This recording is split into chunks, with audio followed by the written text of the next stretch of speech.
अस्सलाम वालेकुम students, I hope you all are fine and doing great. So आज जो हम लोग लेक्चर्स पढ़ने वाले हैं, हमारा लेक्चर नंबर 2 है और टॉपिक ऑफ द डे क्या है। आज हम 3 टॉपिक्स जो है वो कवर करेंगे। सबसे पहले हम लोग कवर करेंगे नेटवर्क स्टैंडर्ड्स, ठीक है। नेटवर्क स्टैंडर्ड्स क्या होते हैं, types of network standards, and then हम पढ़ेंगे टाइप्स ऑफ नेटवर्क्स, ठीक है। सो स्टार्ट कर लेते हैं हम लोग लेक्चर। ओके, तो नेटवर्क स्टैंडर्ड की डेफिनेशन बताने से पहले उर्दू में समझाने की कोशिश करती हूँ। फॉर एग्जाम्पल मैं जो है वो एक नेटवर्क बनाने लगी हूँ। अब मैंने अपना नेटवर्क इस्टेब्लिश करने से पहले कुछ रूल्स डिफाइन किए। उन रूल्स को मैंने डॉक्यूमेंट की शक्ल में लिख के रख लिया कि मेरा नेटवर्क जो है वो इस तरह काम करेगा, इसके अंदर ये चीज़ें मैं स्पेसिफाई करूँगी और जो है वो कुछ कैपेबिलिटीज़ मेरे नेटवर्क की या कुछ स्पेसिफिकेशंस मेरे नेटवर्क की ये होंगी। अब मैंने वो जो डॉक्यूमेंट बना के रख लेना ना, उसको हम लोग बोलेंगे नेटवर्क स्टैंडर्ड, ठीक है। डेफिनेशन भी इसकी ऐसे ही है कि नेटवर्क स्टैंडर्ड क्या होते हैं, documents that contain technical and physical specification of the network. जो भी नेटवर्क डिजाइन हो रहा है उसकी जितनी भी टेक्निकल स्पेसिफिकेशन है, जो भी उसकी टेक्निकल स्पेसिफिकेशंस होगी और फिजिकल स्पेसिफिकेशंस होगी, वो सारी की सारी नेटवर्क स्टैंडर्ड के अंदर आती हैं। बेसिकली नेटवर्क स्टैंडर्ड होते हैं रूल्स एंड रेगुलेशंस जो आप इस्टेब्लिश करते हैं अपने नेटवर्क के लिए या अपने जो भी आप नेटवर्क डिजाइन कर रहे हैं उसके लिए जितने भी रूल्स एंड रेगुलेशंस होंगे वो नेटवर्क स्टैंडर्ड के अंदर आ जाएंगे, ठीक है। अब नेटवर्क स्टैंडर्ड की 2 टाइप्स होती हैं। पहली टाइप होती है इसकी डिफेक्टो स्टैंडर्ड, दूसरी टाइप होती है इसकी डिजियोर स्टैंडर्ड। ओके, तो डिफेक्टो स्टैंडर्ड्स के अंदर ऐसे सारे फैक्ट्स आएंगे या ऐसे सारे रूल्स आएंगे जो बाय फैक्ट्स या बाय ट्रेडिशन सेट कर दिए गए हैं। डिफेक्टो स्टैंडर्ड्स होते हैं ये सेट किए जाते हैं बाय प्रीवियस हिस्टोरिकल हिस्ट्रीज के अकॉर्डिंग, ठीक है। तो ऐसे स्टैंडर्ड जो बाय ट्रेडिशन जब या बाय फैक्ट सेट कर दिए जाए उनको हम लोग बोलते हैं डिफेक्टो स्टैंडर्ड्स। और इसको बनाने के लिए किसी फॉर्मल प्लानिंग की जरूरत नहीं होती। जैसे पुराने से चलते आ रहे हैं कुछ स्टैंडर्ड्स, उन्हीं को जो है वो थोड़ा सा इन्हांस करके तो डिफेक्टो स्टैंडर्ड्स बना दिए जाते हैं। यानी कि ये वो स्टैंडर्ड्स होंगे जो विदाउट प्लानिंग बनाए जाएंगे, जो एग्जिस्ट करेंगे ड्यू टू हिस्टोरिकल डेवलपमेंट, ठीक है। ओके, नेक्स्ट वन इसके अंदर आता था डिजोर स्टैंडर्ड। डिजोर स्टैंडर्ड होंगे जो by means by according to laws and regulations, written rules या रिटन लॉज एंड रेगुलेशंस के अकॉर्डिंग जो बनाए जाएंगे स्टैंडर्ड्स, उनको हम लोग बोलते हैं डिजोर स्टैंडर्ड्स। ओके, इन स्टैंडर्ड्स को बनाने के लिए प्रॉपर जो है वो प्लानिंग, प्रॉपर जो है वो फुल फ्लेज प्लानिंग के अकॉर्डिंग ये जो है वो स्टैंडर्ड्स बनाए जाते हैं। रिसर्च के बाद जो है वो इन स्टैंडर्ड्स को बनाया जाता है। और इनको अगर मैं थोड़ा सा एलैबोरेट कर सकूं तो यहाँ पर मैंने एक जो है वो डायग्राम बनाई कि नेटवर्क स्टैंडर्ड की 2 टाइप्स हैं। एक आती है डिफेक्टो, दूसरा आती है डिफेक्टो स्टैंडर्ड जो बाय फैक्ट्स होंगे और डिजोर स्टैंडर्ड जो बाय लॉ या फिर रिटन रूल्स के अकॉर्डिंग होंगे। अब इनको जो है वो जमाने के मुताबिक सेट किया गया। जैसे पुरानी अगर स्टैंडर्ड्स कुछ चलते आ रहे थे उनके अंदर हमने थोड़ी सी और इन्हांसमेंट करनी और हमने न्यू स्टैंडर्ड बना देना, तो वो क्या होगा, मेरा डिफेक्टो स्टैंडर्ड होगा। अब डिजोर क्या होगा, जो कानून के मुताबिक बनाए जाएंगे बाय प्लानिंग करके, ठीक है, प्लान के अकॉर्डिंग बनाए जाएंगे। ये जो है विदाउट प्लानिंग होंगे डिजोर, आपके जो है वो प्लानिंग वाले रूल्स, प्लान रूल्स के अकॉर्डिंग बनाए जाएंगे। ये कानून के मुताबिक है और ये क्या है, जमाने के मुताबिक है। तो यही 2 बेसिक डिफरेंस था de facto and डिजोर। Okay, next page पर कुछ ऑर्गेनाइजेशंस हैं जो कि स्टैंडर्ड्स को डिफाइन करती हैं नेटवर्क्स के लिए। उन ऑर्गेनाइजेशंस के नेम यहाँ पर बुक पर मेंशन है। जैसे ANSI ऑर्गेनाइजेशन होती है, IEEE ऑर्गेनाइजेशन है, ISO ऑर्गेनाइजेशन है, इसके अलावा IUT ऑर्गेनाइजेशन है और EIA ऑर्गेनाइजेशन है। ये सारी वो ऑर्गेनाइजेशंस है जो स्टैंडर्ड्स को डिफाइन करती हैं ताकि जो है वो हम लोग उन स्टैंडर्ड्स का इस्तेमाल करें और अपना जो है वो नेटवर्क इस्टेब्लिश कर सकें। यहाँ तक जो है वो स्टैंडर्ड्स वाला टॉपिक कवर हो जाता है और यहाँ तक जो है ना ये आपका फुल जो है वो स्टैंडर्ड वाला टॉपिक कवर हो जाता है। क्लियर? तो स्टार्ट कर लेते हैं हम लोग नेक्स्ट टॉपिक। अब नेक्स्ट टॉपिक जो हमारा आज का है वो है टाइप्स ऑफ नेटवर्क्स। ओके जी, स्टार्ट कर लेते हैं हम लोग टाइप्स ऑफ नेटवर्क से। स्टार्ट करने से पहले मैं आपको ये बता दूं जो नेटवर्क की ये जो टाइप्स बनाई गई हैं ये बनाई गई हैं एरियाज के हिसाब से। मतलब अगर 3 टाइप्स हैं, लैन मैन एंड वैन, तो लैन कितना एरिया कवर करेगा, मैन कितना एरिया कवर करेगा और वैन कितना एरिया कवर करता है, इस हिसाब से इनकी जो है टाइप्स बनाई गई हैं। सबसे पहले हमारे पास आता है लैन, जैसे कि यहाँ पर लिखा हुआ है, मैं थोड़ा इसको जरा, ठीक है। सो लैन की जो फुल फॉर्म होती है वो होती है लोकल एरिया नेटवर्क, मैन की फुल फॉर्म होती है मेट्रोपॉलिटन एरिया नेटवर्क और वैन की फुल फॉर्म होती है वाइड एरिया नेटवर्क। अब हम लोग बात कर लेते हैं तीनों में मेन डिफरेंस क्या है। फॉर एग्जांपल, अगर आप लोग जो है वो एक बिल्डिंग के अंदर एक पूरा नेटवर्क है या एक कंप्यूटर लैब की हम लोग बात कर लें, उसमें 10 कंप्यूटर हैं, 10 कंप्यूटर्स को आपस में कनेक्ट करके एक जो है वो नेटवर्क बना दिया गया है, तो मीन्स दैट हम लोगों ने वहाँ क्या क्रिएट किया, लैन क्रिएट किया है। अगर हम लोग दो यूनिवर्सिटीज़ को आपस में मर्ज कर दें, क्योंकि उसमें दो लैंड्स हैं, एक यूनिवर्सिटी की लैब को या दो लैब्स को आपस में कनेक्ट करवा दें, तो वहाँ पर मैंने क्या कर दिया, मैन क्रिएट कर दिया। और अगर हम लोग देखें ऐसा नेटवर्क जो ऑल ओवर द वर्ल्ड है, उसको हम लोग बोलते हैं कि ये वाइड एरिया नेटवर्क है। अब अगर और थोड़ा सा इसको एलैबोरेट कर दें तो लैन जो एरिया कवर करता है वो विद इन वन स्ट्रीट कह लें या वन बिल्डिंग का एरिया कवर करता है।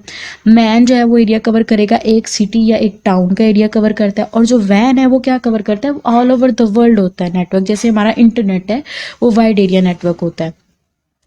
और इसी हिसाब से अगर हम लोग बात करते हैं लैन की, तो ये एक छोटा नेटवर्क है, छोटा एरिया कवर कर रहा है, तो मीन्स दैट इसकी ट्रांसमिशन स्पीड, लाइक इसका डाटा ट्रांसमिशन स्पीड क्या होगी, थोड़ी कम हो, मैन की निस्बत भी और वैन की निस्बत भी। अब जो लैन की ट्रांसमिशन स्पीड होती है वो होती है 10 to 100 Mbps, मेगा बिट्स पर सेकेंड। और अगर हम लोग बात करें मैन की, तो मैन की जो स्पीड होती है वो होती है 5 to 10 Mbps। और इसी तरह अगर हम लोग वाइड एरिया नेटवर्क यानी कि वैन की बात करें, तो वो कितनी ट्रांसमिशन स्पीड आपको देगा, ये देगा आपको 256 किलोबाइट्स पर सेकेंड टू 2 MB, मतलब 2 मेगाबाइट्स पर सेकेंड। ये जो है वो अकॉर्डिंग टू मतलब कि मिनिमम इनकी इतनी स्पीड होती है। आगे जितना जैसे जैसे थोड़ी इन्हेंसमेंट आती जाती है, तो उसी तरह जो है वो नेटवर्क की स्पीड में भी थोड़ी इन्हेंसमेंट आ गई हो, लेकिन लैन की स्पीड जो है वो कम होगी वैन और मैन की निस्बत। इसी तरह वैन की स्पीड ज़्यादा होगी मैन से और लैन से। ओके, अब अगर हम लोग बात करते हैं, एक नेटवर्क है जो थोड़ा एरिया कवर कर रहा है, तो मतलब वो क्या होगा, थोड़ा सस्ता होगा। सस्ते का मतलब उसको जो है वो कॉस्ट कम लगेगी ऐसे नेटवर्क को इस्टेब्लिश करने में। अब एक नेटवर्क है जो एक सिटी का एरिया कवर कर रहा है, तो उसको थोड़ी कॉस्ट ज़्यादा लगेगी, मतलब मैन क्या होगा, एक्सपेंसिव होगा लैन से। अब वैन जो है वो all over the world network है, तो मीन्स दैट ये सबसे ज़्यादा एक्सपेंसिव होगा, क्योंकि इसको इस्टेब्लिश करने के लिए ज़्यादा कॉस्ट आएगी, ज़्यादा वायर्स लगेंगी, ज़्यादा जो है वो मॉडेम्स वगैरह ये जितने भी डिवाइसेस अटैच होंगे, तो इस वजह से वैन जो है वो ज़्यादा एक्सपेंसिव हो जाता है। और आगे जो है वो कुछ एग्जांपल्स इनकी मेंशन है, जैसे कि मैंने यहाँ पर पहले भी बताया था कि लैन क्या होगा, ऐसा नेटवर्क जो एक बिल्डिंग के अंदर है। अब बिल्डिंग के अंदर अगर हम लोग बात कर रहे हैं कंप्यूटर लैब की, जैसे कॉलेज में, हमारे कॉलेज में कंप्यूटर लैब है, कंप्यूटर लैब के अंदर जो है वो कंप्यूटर्स पड़े हैं, इन कंप्यूटर्स को आपस में कनेक्ट करवाया गया है, तो मीन्स दैट वहाँ पे लैन क्रिएट हुआ है, लैन नेटवर्क क्रिएट हुआ है। और मैन क्या होगा, मैन बेसिकली 2 या 3 लैंस को कंबाइन करके बनाया जाता है। तो मैन क्या होगा, जैसे केबल टेलीविजन है, वो भी मैन की एग्जांपल में आता है, या फिर एक लार्ज यूनिवर्सिटी का सारे डिपार्टमेंट्स को आपस में नेटवर्क के थ्रू जोड़ा गया है, तो वो किसकी एग्जांपल में आएंगे, मैन की एग्जांपल में आएंगे।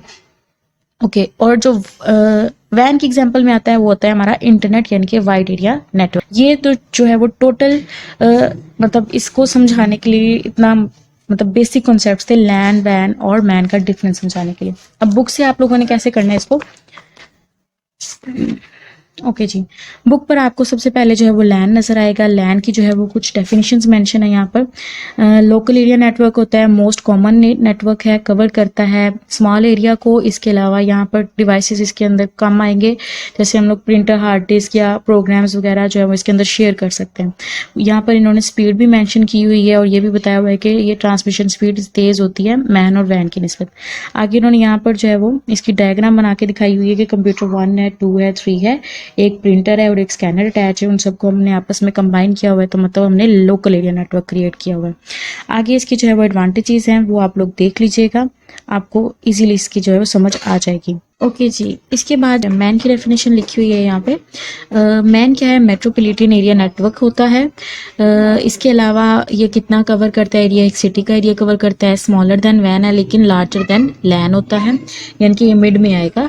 और इसके साथ इन्होंने कुछ एग्जांपल्स दी हैं, एडवांटेजेस भी बता दी हैं इसके कि एडवांटेजेस क्या होता है, ये लैन से बेहतर होगा, हायर स्पीड आपको देगा, मगर अगर हायर स्पीड दे रहा है तो एक्सपेंसिव भी होगा और थोड़ा मुश्किल होगा इसको इस्टेब्लिश करने में, इसको सेटअप करने में। इसके बाद आता है आपका वैन, वाइड एरिया नेटवर्क। इसकी जो है वो प्रॉपर डेफिनेशन दी गई है यहाँ पर कि ये कितना एरिया कवर करता है, लार्ज एरिया कवर करता है, सिटीज़ या कंट्रीज़ का एरिया कवर करेगा। और इसके अलावा टेलीफोन लाइंस, या फिर अगर हम लोग बात करें दे आल्सो कनेक्टेड, अच्छा यहाँ पर लाइन लिखी हुई है, they can also be connected through leased lines or satellites, the transmission rate of WAN is typically from 56 kbps to 50 mbps. Okay, यहाँ पर जो है 56 लिखा गया, जो मैंने देखा था इंटरनेट के थ्रू, यानी कि जो मैंने निकाला था वो 256 kbps था, तो 56 जो है वो मिनिमम है, लेकिन अब जो है वो इसकी स्पीड थोड़ी और है, तो वो 256 kbps आता है। ठीक है, इसके अलावा जो है वो लिखा हुआ है कि फास्टेस्ट देन जो है फास्टर देन द लैन होगा और मैन की निस्बत ये ज़्यादा फास्ट होगा। ओके, तो ये इसकी जो है वो कंप्लीट दे दी गई है यहाँ पर। उसके अलावा एक डायग्राम बनाएगी जिसमें एक दो कंट्रीज को कंबाइन किया गया है, मतलब ये वाइड एरिया नेटवर्क की उन्होंने डायग्राम बना के आपको दिखाई है, और साथ में इसकी एग्जांपल्स भी दे दी हैं। नादरा के ऑफिस की एग्जांपल आ जाए, एटीएम की आ जाए एग्जांपल, जितने भी एटीएम्स होते हैं बैंक के वो सारे किसके अंदर आएंगे, इसी के अंदर आएंगे, वैन के अंदर। एटीएम वाली एग्जांपल अगर मैं थोड़ी सी एलैबोरेट कर सकूँ तो वो इस तरह होता है कि अगर आप लोग फैसलाबाद के रहने वाले हैं या फिर जो है वो आप लाहौर अब गए हैं विजिट करने, किसी ना किसी मतलब लाहौर गए हैं वैसे ही घूमने फिरने, अब यू हैव एटीएम कार्ड। अब अगर आपका हबीब बैंक का या किसी बैंक का एटीएम कार्ड है तो आप बस वहां जाके अपना एटीएम कार्ड स्वाइप करेंगे और आपको आपका मनी मिल जाएगा, जबकि आपने अकाउंट जो है फैसलाबाद के बैंक में बनाया था। लेकिन एटीएम कार्ड की मदद से आप क्या करते हो कि आप कहीं पर भी किसी भी टाइम पर अपना जो है वो किसी भी मतलब एक सिटी से दूसरी सिटी में आप गए हैं ना, लेकिन फिर भी आपको अपने मनी जो है वो एक्सेस मिल रही है, तो वो किसकी वजह से मिल रही है, वाइड एरिया नेटवर्क की वजह से मिल रही है। अच्छा, यहाँ पर एक और कॉन्सेप्ट जो है वो लाजमी देख लें कि जब भी हम लोग बात करते हैं लार्ज एरिया नेटवर्क की, तो लार्ज एरिया नेटवर्क यानी कि वैन को जो है वो मैनेज करने के लिए एक कंप्यूटर की ज़रूरत पड़ती है। A large computer is known as host computer, जिसको हम लोग सर्वर भी बोलते हैं। सर्वर क्या करते हैं, क्लाइंट्स को सबको जो है मैनेज करता है।